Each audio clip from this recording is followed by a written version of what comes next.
Shalom Jemaat Mount Olive Family yang dikasihi Tuhan. Bersyukur pagi hari ini kita masih diberi kesempatan oleh Tuhan untuk kita bersekutu bersama-sama. Saya rindu untuk beberapa menit ke depan biar kita sungguh-sungguh fokus kepada Tuhan. Kita memuliakan nama Dia. Kita mau memuji, meninggikan nama Tuhan. Tak bisa dipungkiri memang banyak ketakutan, banyak kekhawatiran di dalam hati kita.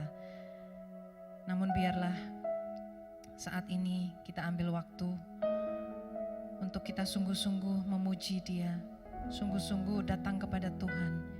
Kita menyerahkan semuanya. Dan biar pujian yang kita naikkan nanti boleh menyenangkan hati Tuhan. Mari kita sama-sama tundukkan kepala kita berdoa. Bersyukur untuk kasih-Mu Tuhan. Kami bersyukur untuk pemeliharaan-Mu dan kasih setia-Mu yang sungguh sempurna dalam kehidupan kami. Banyak kejadian dalam kehidupan kami Tuhan, terutama di saat-saat sekarang ini. Banyak kekhawatiran, banyak ketakutan, banyak kesedihan juga Tuhan Yesus. Namun Bapa, kami hanya mau menyerahkan semuanya dalam tangan-Mu. Kami percaya akan pemeliharaan-Mu. Kami percaya akan perlindungan-Mu. Kami percaya atas penyertaan-Mu Tuhan dalam setiap kehidupan kami. Untuk itu biar Bapa, kami mau menyerahkan semuanya dalam tangan Tuhan. Kami mau memuja Engkau. Kami mau memuji Engkau Tuhan. Saat-saat ini biar terus kami boleh melekat erat di dalam hati-Mu Tuhan. Terima kasih Yesus, terima kasih. Terima kasih Tuhan. Biar nama-Mu saja yang dimuliakan dalam setiap kehidupan kami Tuhan. Mari jemaat Tuhan, kita sungguh-sungguh mau memuliakan nama Dia.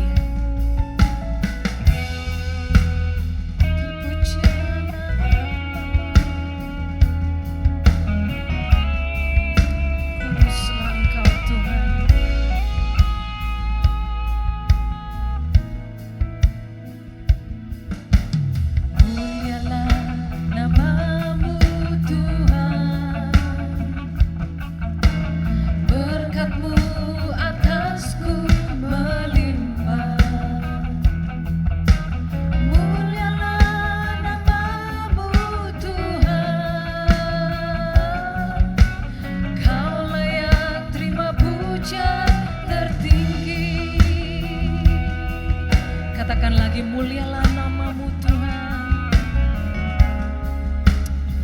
Yesus. Mulialah nama-Mu Tuhan. Berkat-Mu atasku melimpah. Amin. Mulialah nama-Mu Tuhan. Kaulah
Terpuji-pujilah nama-Mu Tuhan, Allah yang mulia, Allah yang ajaib, Allah yang suci.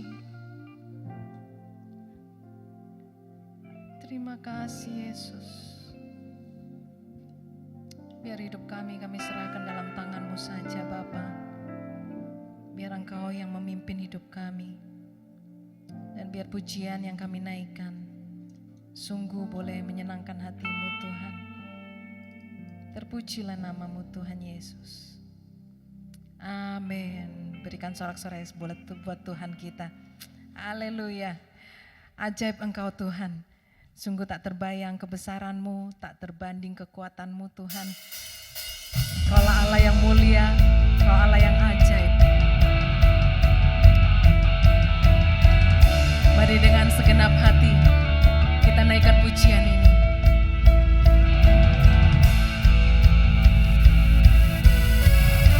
Haleluya, Engkau ajaib Tuhan, Engkaulah Raja atasku.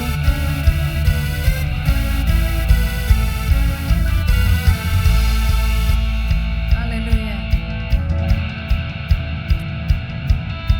Tak terbayang kebesaran-Mu dan tak terbanding kekuatan-Mu Tuhan. Kau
Terima kasih Tuhan.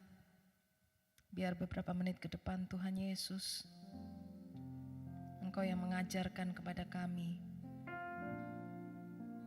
Ajar kami Tuhan melalui firman-Mu, untuk kami menghitung hari-hari kami, untuk kami mengerti akan kehendak-Mu dalam kehidupan kami Tuhan. Biar melalui firman yang akan diberitakan, kami boleh selalu diajarkan Tuhan, untuk kami mengikuti jalan-jalan-Mu Tuhan, untuk kami seturut dengan kehendak-Mu Yesus. Terima kasih Yesus. Mari dengan kesungguhan hati kita naikkan pujian ini.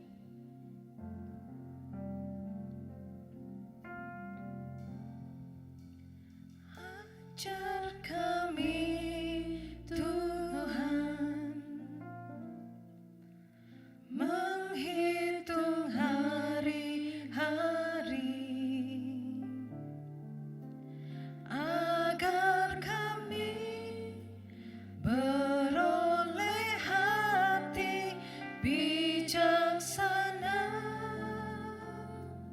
Ajar kami Bapa, ajar kami Bapa,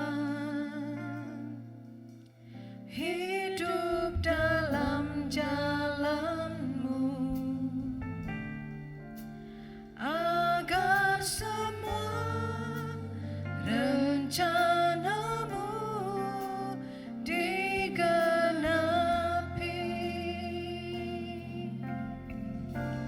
Mulialah nama-Mu Tuhan, dan ajaib jalan-Mu. Pimpin kami di setiap waktu. Besar setiamu Tuhan, agunglah karya-Mu. Yesus, Yesus, kami bersyukur padamu. Sekali lagi katakan, ajar kami Tuhan.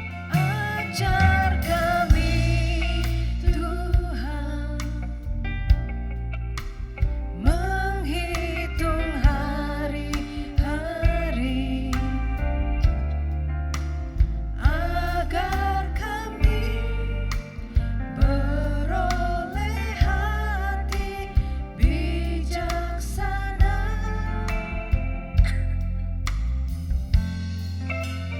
Ajar kami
Sungguh besar nama-Mu Tuhan.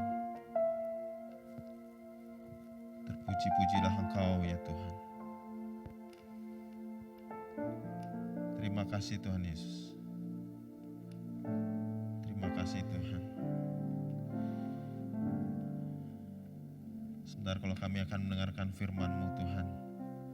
Urapi setiap kami Tuhan, sehingga kami boleh mengerti kehendak dan maksud-Mu dalam hidup kami. Urapi juga hamba-Mu, sehingga apapun yang disampaikan hanya berasal daripada-Mu. Terima kasih Tuhan Yesus. Amin. Ya, shalom Bapak Ibu Saudara. Ya, hari-hari ini seperti yang kita ketahui bersama ya, pandemi COVID di negara kita semakin memburuk. Ya, hampir setiap hari terjadi rekor penambahan kasus COVID, baik secara nasional Indonesia ini maupun secara provinsi di DKI Jakarta. Meskipun sudah diberlakukan PPKM juga masih terus bertambah. Kalau kita lihat anggota gereja kita pun banyak yang kena COVID.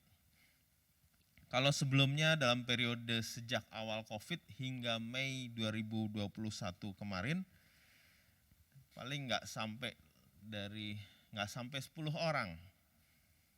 Tapi sejak belakangan ini, sejak Juni, yang kena sudah lebih dari itu. Dan tidak hanya itu ya, hampir setiap hari, bahkan dalam sehari bisa lebih dari satu, kita bisa mendapatkan kabar.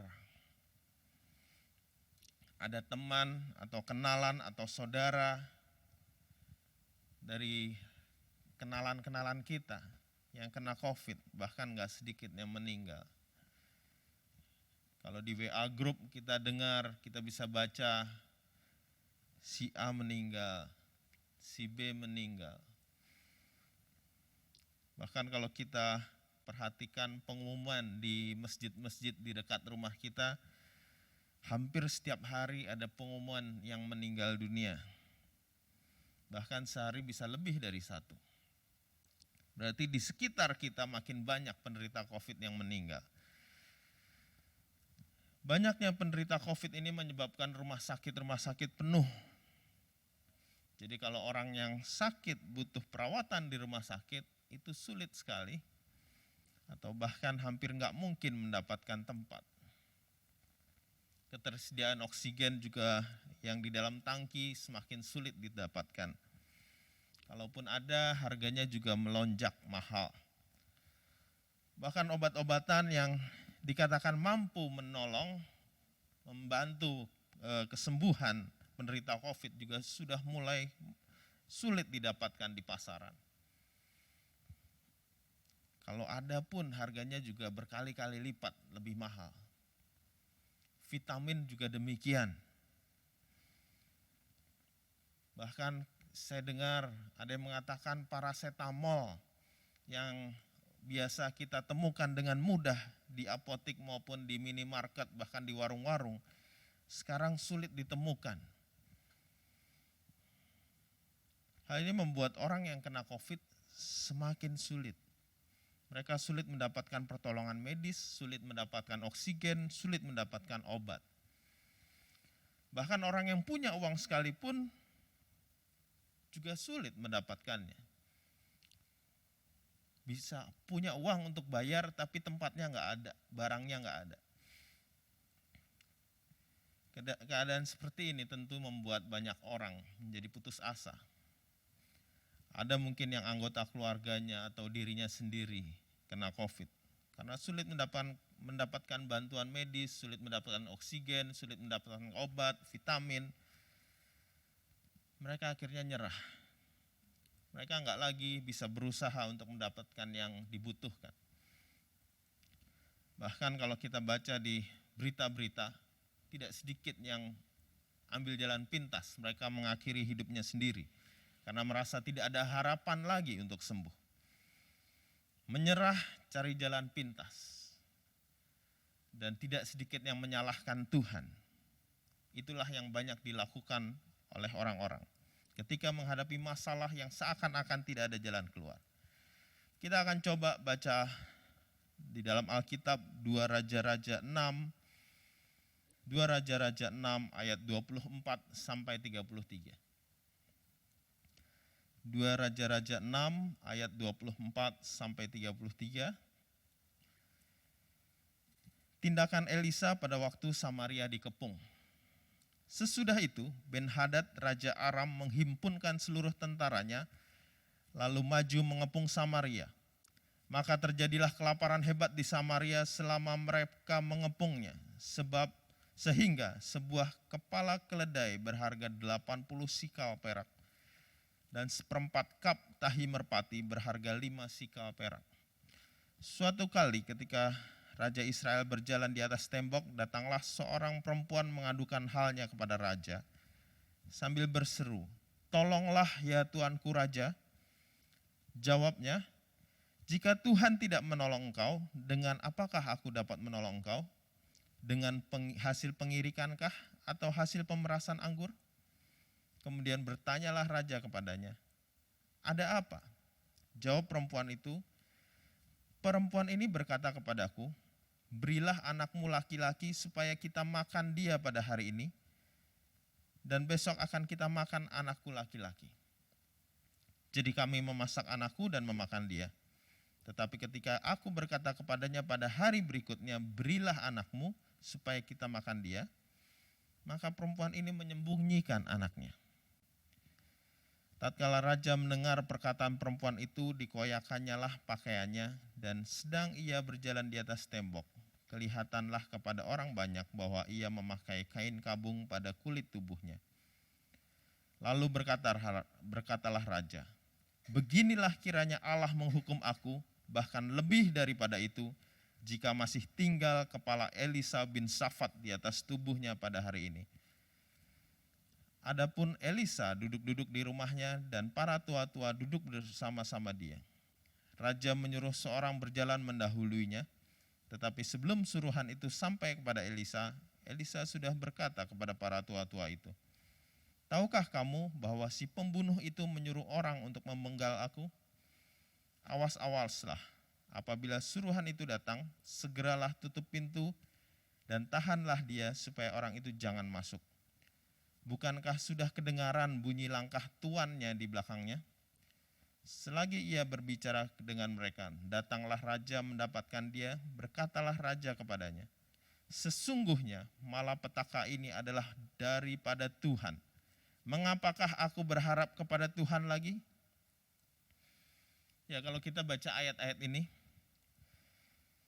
kejadian ini terjadi ketika orang Israel sedang berperang dengan bangsa Aram. Pada waktu itu yang menjadi raja atas Israel adalah Raja Yoram. Dapat kita bayangkan ketika itu kota Samaria, ibu kota dari Israel, dikepung oleh tentara Aram. Sehingga mereka nggak punya bahan makanan. Mereka nggak bisa keluar, karena biasanya ladang itu ada di luar. Ya, mereka nggak bisa keluar untuk mendapatkan bahan makanan. Di dalam ayat 25 dikatakan kepala seekor keledai seharga 80 sikal perak. Sementara tahi merpati pun dijual seharga 5 sikal perak untuk seperempat kap. Kalau kita pelajari sebagai referensi, sikal itu sebetulnya adalah satuan berat. Kira-kira seberat 11,4 gram. Jadi kalau 80 sikal perak artinya 80 kali 11,4 gram. 912 gram perak. Hampir 1 kilogram perak. Sementara seperempat kap tahi merpati dihargai 5 sikal. Yaitu berarti 5 kali 11,4 gram menjadi 57 gram perak. Seperempat kap itu kira-kira 0,3 liter. Jadi untuk 0,3 liter tahi merpati mereka harus beli seharga 57 gram perak. Dan pada waktu itu upah buruh adalah 2 sikal perak per bulan. atau 22,8 gram perak. Jadi bisa kita bayangkan betapa mahalnya kepala keledai dan tahi merpati. Bayangkan tahi merpati pun dijual untuk dimakan. Betapa mereka kehabisan bahan makanan. Penduduk kota Samaria dan Raja Yoram sungguh sudah putus asa. Mereka nggak tahu lagi harus melakukan apa. Mereka nggak bisa minta pertolongan kepada teman mereka atau saudara mereka yang ada di kota lain. Karena kota mereka dikepung, mereka nggak bisa keluar dari kota itu. Dan pada waktu itu nggak ada telepon, nggak ada email, nggak ada sosial media, nggak ada Instagram, nggak ada TikTok, sehingga mereka bisa menghubungi teman-teman mereka. Mereka benar-benar terjepit, benar-benar tanpa harapan. Di ayat 28 dan ayat 29 dikatakan ada seorang perempuan mengadu kepada raja. Bahwa dia membuat kesepakatan dengan temannya, sesama perempuan, bahwa mereka memakan anak mereka. Di hari pertama anak perempuan itu dimasak lalu dimakan, dan di hari berikutnya seharusnya anak perempuan yang lain juga dimasak dan dimakan. Tetapi di hari berikutnya itu temannya ini menyembunyikan anaknya. Di sini kita bisa melihat betapa mereka putus asa untuk mendapatkan makanan sehingga mereka mau memakan anaknya sendiri supaya mereka bisa hidup. Dan kita lihat bagaimana sikap Raja Israel menghadapi masalah ini. Dia marah, bahkan dia menyalahkan Elisa, nabi Tuhan pada waktu itu. Dan dia berkata dia harus memenggal kepala Elisa. Bahkan dia juga menyalahkan Tuhan. Dia mengatakan malapetaka ini datangnya dari Tuhan. Buat apa berharap kepada Tuhan lagi?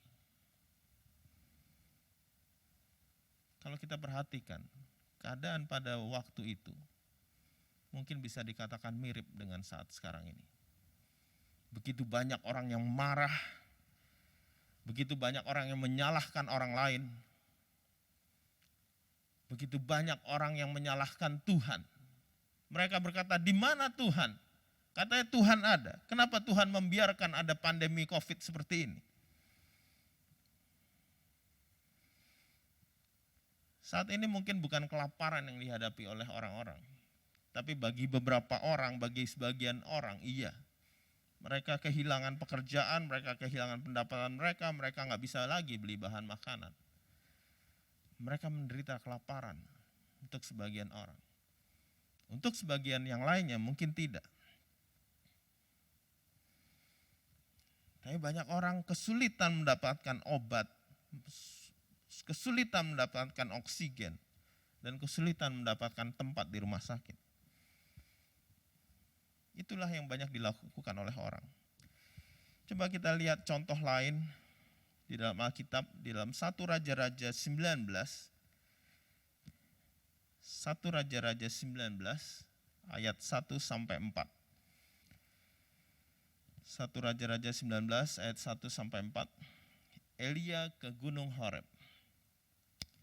Ketika Ahab memberitahukan kepada Isabel segala yang dilakukan Elia dan perihal Elia membunuh semua nabi itu dengan pedang, maka Isabel menyuruh seorang suruhan mengatakan kepada Elia, beginilah kiranya para Allah menghukum aku, bahkan lebih lagi daripada itu, jika besok kira-kira pada waktu ini aku tidak membuat nyawamu sama seperti nyawa salah seorang dari mereka itu. Maka takutlah ia, lalu bangkit dan pergi menyelamatkan nyawanya, dan setelah sampai di Beersheba yang termasuk di wilayah Yehuda, ia meninggalkan bujangnya di sana. Tetapi ia sendiri masuk ke padang gurun sehari perjalanan jauhnya, lalu duduk di bawah sebuah pohon arar, kemudian ia ingin mati. Katanya, cukuplah itu, sekarang ya Tuhan, ambillah nyawaku, sebab aku ini tidak lebih baik daripada nenek moyangku. Kita lihat Elia, seorang nabi besar, Yang kalau kita baca di perikop sebelumnya, dia mengalahkan 400 nabi Baal di Gunung Karmel. Di dalam suatu pertandingan, siapa yang bisa memohon kepada Allahnya untuk menurunkan api. Dan kita tahu bersama, Baal tidak bisa melakukan apa-apa. Dan Allah lah yang bisa menurunkan api. Dan pada saat itu, Elia membunuh 450 nabi Baal. Tapi kita lihat, Elia yang nabi besar, dia juga manusia. Dia bisa merasakan takut. Ketika dia tahu bahwa Isabel, istri dari Raja Ahab, mencari dia untuk membunuh dia, maka dia ketakutan dan melarikan diri. Dia menghadapi masalah yang sangat besar.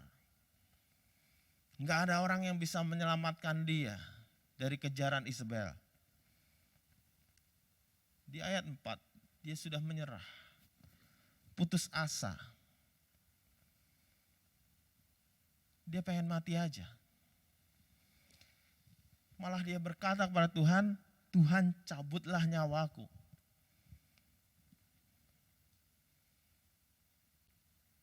Inilah juga yang banyak dilakukan orang menghadapi masalah. Rasanya udah gak ada harapan.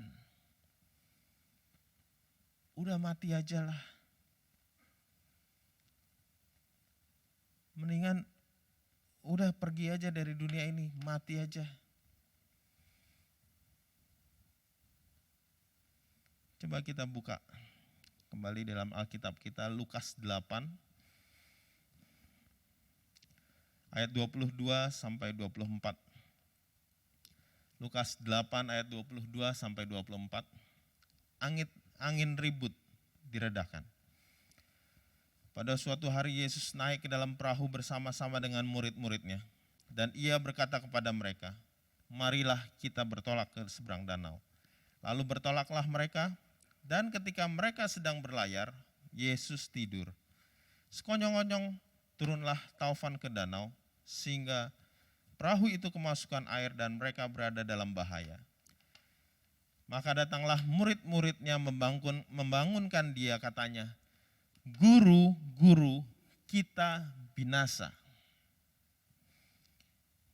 Kita perhatikan kalimat yang disampaikan oleh murid-murid ketika membangunkan Yesus.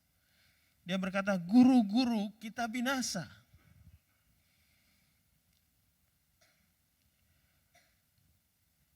Kita bisa bayangkan ketika kita sedang naik perahu di tengah danau Galilea yang besar itu, murid-murid menghadapi angin ribut, gelombang yang sangat besar, ada badai, dan Yesus tidur. Seakan-akan Yesus membiarkan mereka sendirian. Seakan-akan Yesus nggak peduli. Mereka putus asa.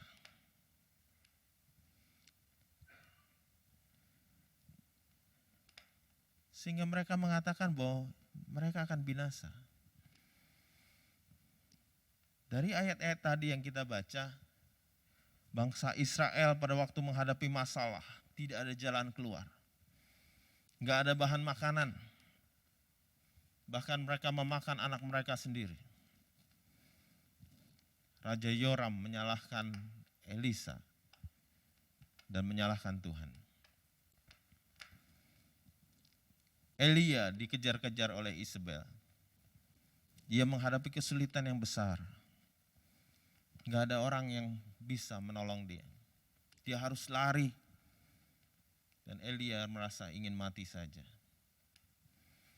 Murid-murid Yesus menghadapi badai, angin ribut, gelombang yang sangat besar. Di tengah danau yang sepi. Gak ada yang bisa nolong dia. Gak ada yang bisa nolong mereka di tengah danau itu. Gak ada lagi yang bisa mereka lakukan. Mereka sebagai nelayan yang berpengalaman, mereka tahu menghadapi masalah seperti ini, mereka akan binasa. Tapi kita lihat kelanjutan dari ayat-ayat tadi.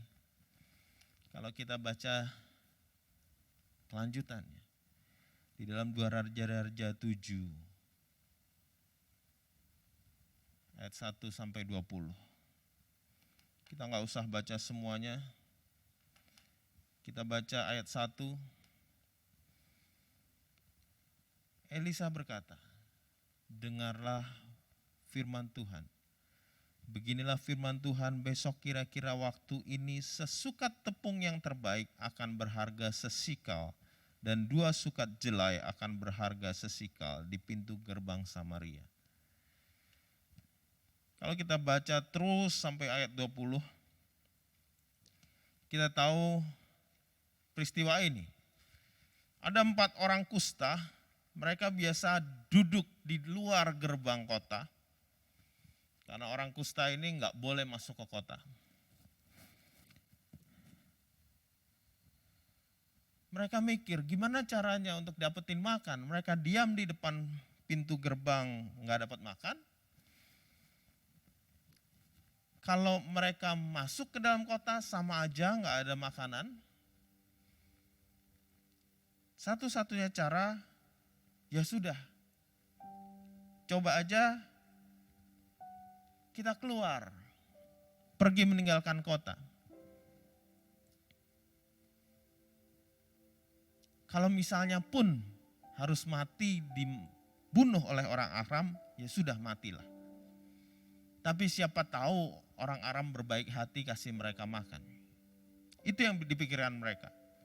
Tapi ternyata ketika mereka pergi ke perkemahan orang Aram, dia melihat kok perkemahannya kosong.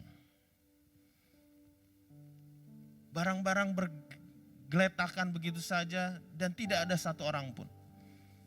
Ternyata Tuhan membuat orang Aram mendengar suara kuda, kereta kuda dan tentara yang besar sehingga orang Aram lari ketakutan. Dan bangsa Israel, orang Israel di kota Samaria bisa mendapatkan makanan.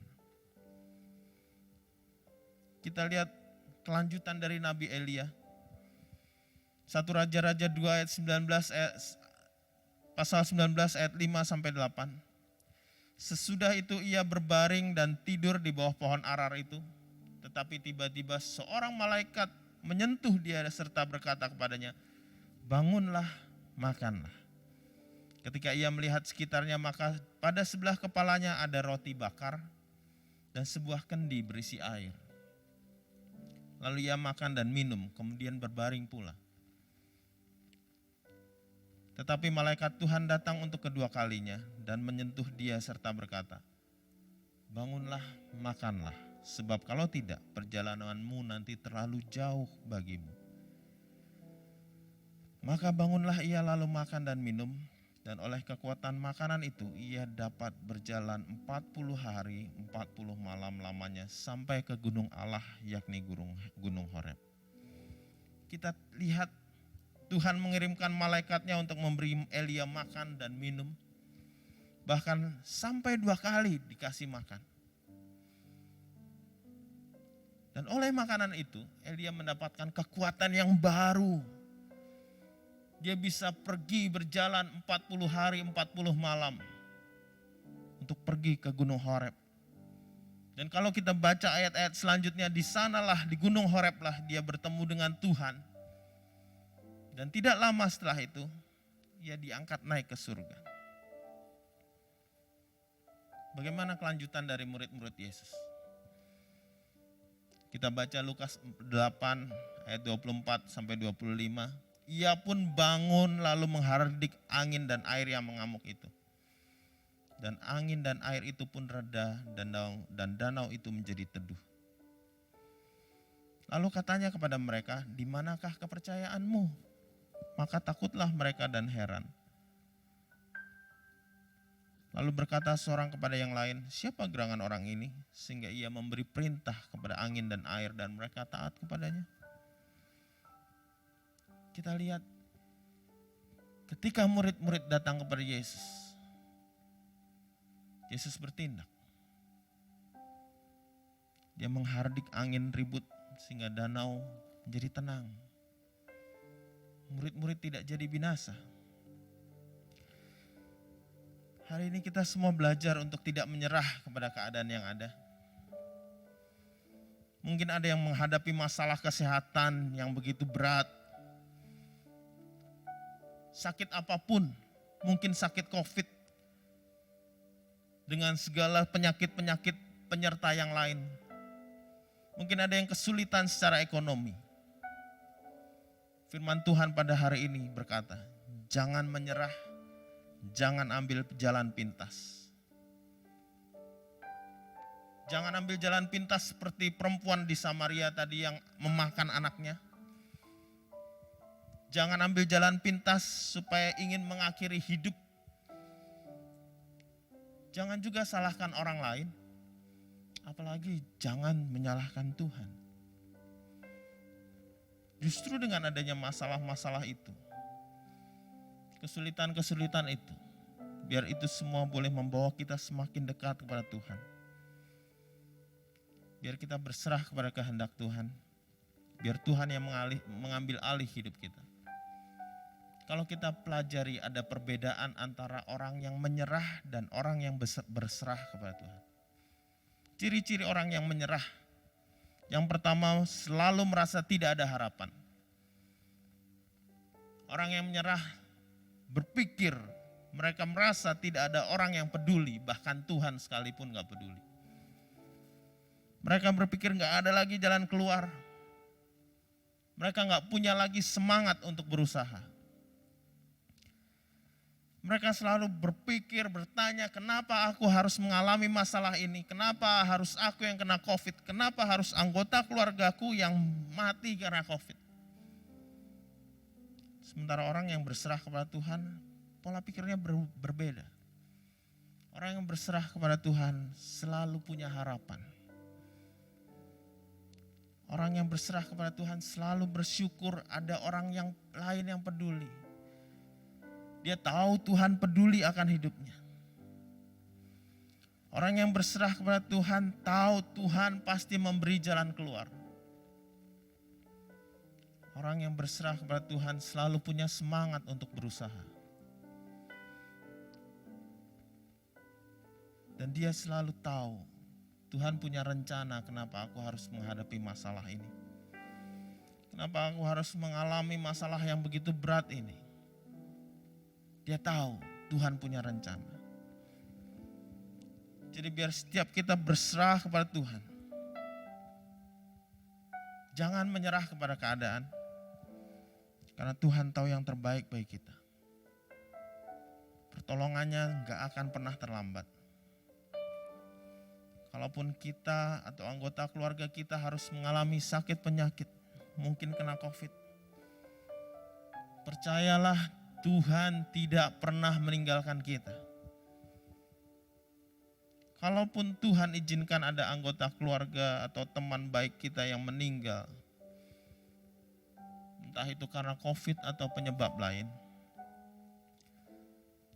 ketahuilah Tuhan punya rencana yang indah di dalam hidup kita.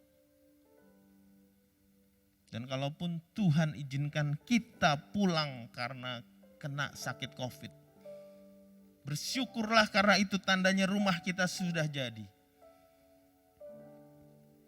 Jadi jangan kita menyerah, tapi serahkanlah semuanya kepada Tuhan. Saya akan menutup dengan satu ayat, 1 Petrus 5 ayat 7.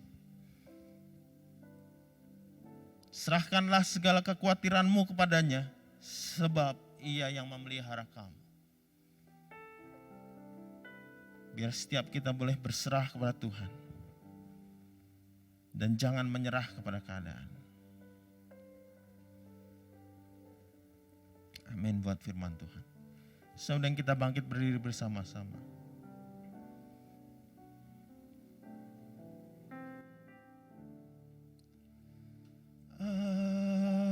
Aku berserah,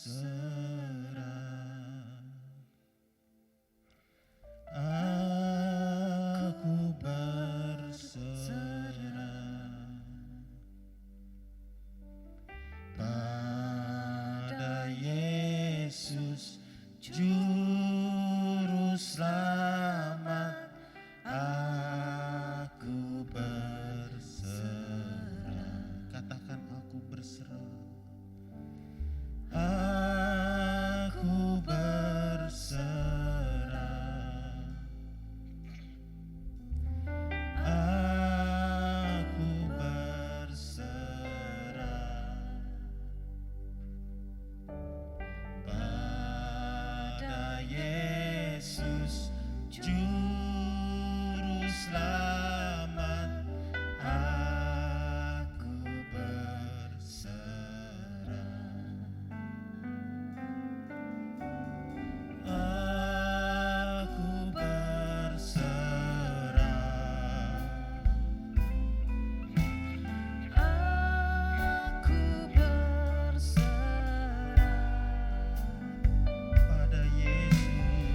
Firman Tuhan pada pagi hari ini jelas mengajar kepada kita. Janganlah menyerah kepada keadaan seberat apapun itu. Tapi biar setiap kita boleh berserah kepada Tuhan. Karena Tuhanlah yang empunya hidup kita. Dialah yang berkuasa atas hidup kita.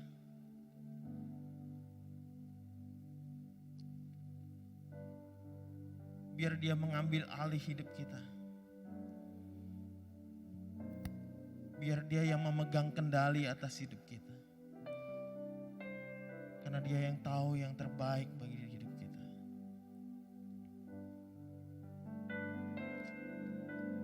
Terima kasih Yesus.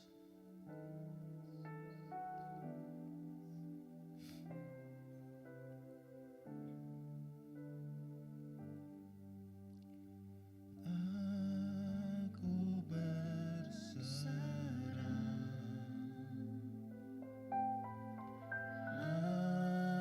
Aku berserah pada Yesus Juru Selamat. Aku berserah. Bapak Ibu, dimanapun Bapak Ibu berada, mungkin ada yang mengalami masalah yang begitu berat.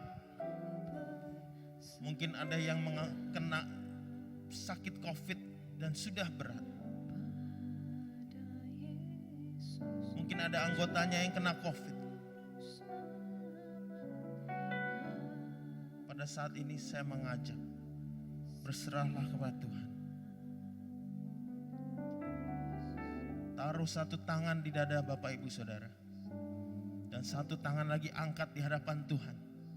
Katakan kepada Tuhan, aku berserah kepadamu Tuhan. Apapun yang terjadi dalam hidupku, apapun yang terjadi dalam keluargaku, itu yang terbaik daripadamu Tuhan.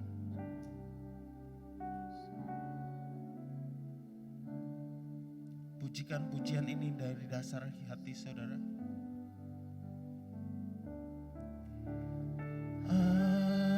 Aku berserah.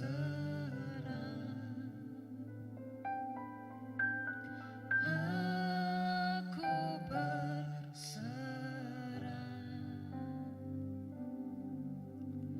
pada Yesus Juru Selamat.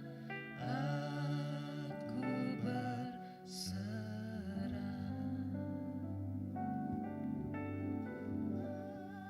Aku berserah.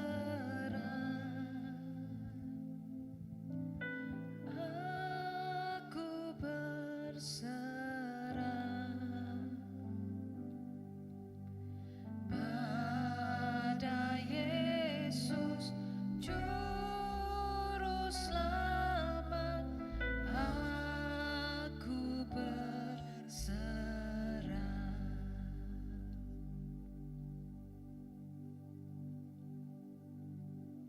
Bapa di dalam surga, kepada siapa lagi kami harus berserah kalau bukan kepada Engkau? Sebab Engkaulah yang memiliki hidup kami dan Engkau tahu yang terbaik bagi kami. Biar Engkau meteraikan firman-Mu di dalam loh hati kami Tuhan. Kami boleh pegang itu. Sehingga kami tidak akan ketakutan, kami tidak akan ingin mati, kami tidak akan menyalahkan siapapun termasuk menyalahkan Engkau apabila kami atau anggota keluarga kami ada yang mengalami masalah. Bahkan hari-hari ini di mana COVID sangat merajalela, beberapa dari jemaat-Mu yang terpapar dan ada juga anggota keluarga mereka, saudara mereka yang mengalami kritis, bahkan ada yang sudah meninggal dunia. Kuatkan mereka Tuhan. Hamba-Mu tidak dapat menolong mereka, tetapi Engkau Tuhan yang sanggup menolong mereka. Engkau menghiburkan, mengkuatkan mereka. Bahkan seorang yang sedang ada di dalam keadaan kritis, Biar Tuhan juga jamah dan Engkau bekerja di dalam hatinya. Supaya dia berserah penuh kepada Tuhan. Dan dia boleh setia tetap kepada Tuhan. Apapun yang dia hadapi, untuk menerima kabar bahwa ayah yang dikasihi meninggal dunia, dia boleh tetap kuat dan bertahan di dalam Tuhan. Terima kasih Bapa, berkati keluarga besar mereka, tolong mereka, bahkan untuk seorang dari jemaat kami, adik yang dikasihi sudah meninggalkan mereka.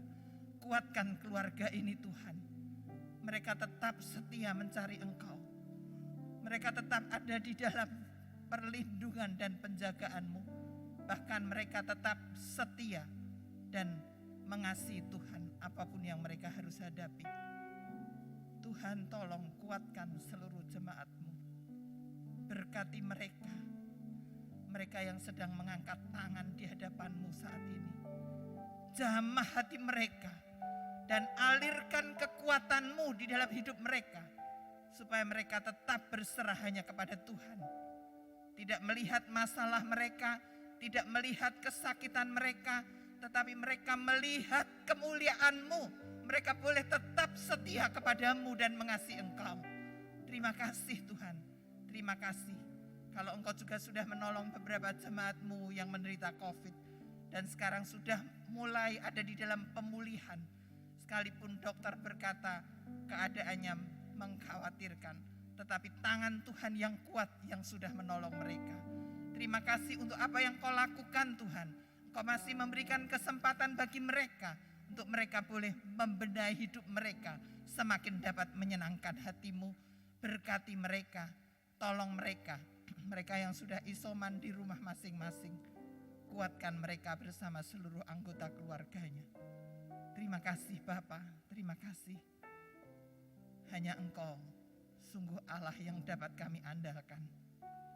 Biar melihat sekeliling kami, mengalami, merasakan apa yang kami boleh alami, kami semakin mengasihi Tuhan.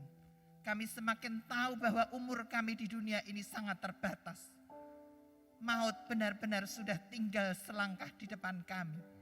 Bahwa kami Tuhan, seluruh anak-anak-Mu, Mount Olive Family, untuk boleh membenahi hidup masing-masing, agar supaya saatnya tiba kalau Engkau panggil, kami ada di dalam kesukaan-Mu. Kami boleh siap untuk menghadapi kematian, dan kami boleh bersukacita bersama dengan Bapa di surga. Terima kasih Tuhan, terima kasih. Berkat-Mu limpah kepada seluruh jemaat-Mu. Dan Kau tolong supaya mereka juga tetap menjaga kesehatan mereka dengan benar. Mengenakan prokes dengan benar. Tidak marah-marah. Kami memang tidak takut COVID. Tetapi kami tidak mau menantang. Dan kami mau tetap menjaga hidup kami. Sebab Engkau memberikan hikmat kepada kami. Terima kasih Bapa. Terima kasih. Berkati hamba-Mu yang Kau sudah pakai untuk menyampaikan kebenaran firman-Mu. Biar Engkau terus memakai di dalam pelayanannya untuk semakin bertambah-tambah guna hormat kemuliaan-Mu. Berkati mereka yang sudah melayani juga. Biar Tuhan juga pakai mereka, tolong mereka. Mereka boleh tetap setia kepada Tuhan bersama keluarga mereka. Mereka boleh tetap mengasihi Tuhan. Terima kasih Bapa. Terima kasih, berkati bangsa dan negara kami Tuhan. Biar mereka patuh dengan peraturan yang sudah dikeluarkan oleh pemerintah. Supaya COVID ini segera berlalu dari negara kami. Kau berkati Bapak Presiden bersama jajarannya. Kau tolong mereka Tuhan. Kuatkan mereka. Terima kasih Bapak, terima kasih. Kami menyerahkan seluruh hidup kami hanya di dalam tangan-Mu. Demi nama Tuhan Yesus kami bersyukur dan berdoa. Sekarang saudaraku, kiranya berkat yang datang dari Allah Bapa, cinta kasih Tuhan Yesus Kristus, dan persekutuan dengan Roh Kudus selalu nyata di dalam kehidupan saudara-saudara. Mulai saat sekarang ini, bahkan sampai selama-lamanya. Haleluya.